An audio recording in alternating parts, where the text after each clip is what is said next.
Hello বন্ধুরা, কেমন আছে সবাই? আশা করি ভালো আছো, আমিও ভালো আছি।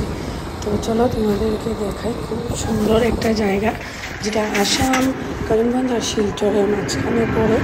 খুব জাগ্রত আর খুব ফেমাস একটা মন্দির। সেই মন্দির বদরপুরে অবস্থিত। আর এই মায়ের মন্দিরের নাম হলো জংলা কালী মন্দির। তো জংলা কালী মন্দিরে আমরা উঠতে চলেছি একটু উপরে। তো আমার হাজব্যান্ড দেখতেই পাচ্ছেন আগে আগে গিয়েছে, আর আমি পিছিয়ে পিছিয়ে যাচ্ছি। তো মায়ের মন্দিরের সামনে পৌঁছেই গেলাম ফাইনালি। আজকে ছিল শনিবার আর পুজো হচ্ছিল, সব দিনই পূজা হয়। তো আমার জন্মদিন উপলক্ষে গেলাম, গিয়ে দেখলাম সুন্দরী পুজো হচ্ছে, অঞ্জলি হচ্ছে। তো চলো মায়ের দর্শন করা যাক।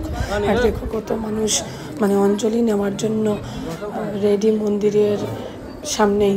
পুরোহিত মশাই সবাইকে অঞ্জলি দিচ্ছেন, ঠিক আছে?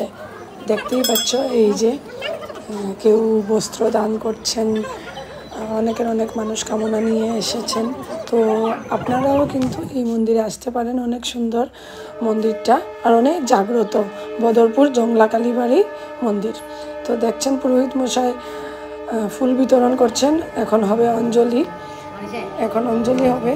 আমিও ছিলাম সামনে, আমি অঞ্জলি নেই খেতে গিয়েছি। তো মায়ের মূর্তি দর্শন করুন আমাদের বদরপুর জংলা কালী মায়ের মূর্তি।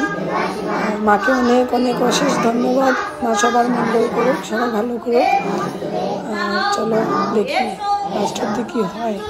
সবাই মন দিয়ে অঞ্জলি নিচ্ছে, পুরোহিত মশাই অঞ্জলি দিচ্ছেন।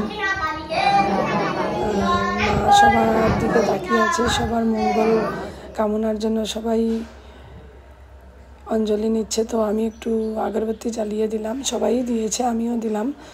আপনারা যদি ভালো লাগে আমার এই ভিডিওটা অবশ্যই শেয়ার করবেন আর পাশে থাকবেন, ভালোবাসবেন। জয় মা জংলা।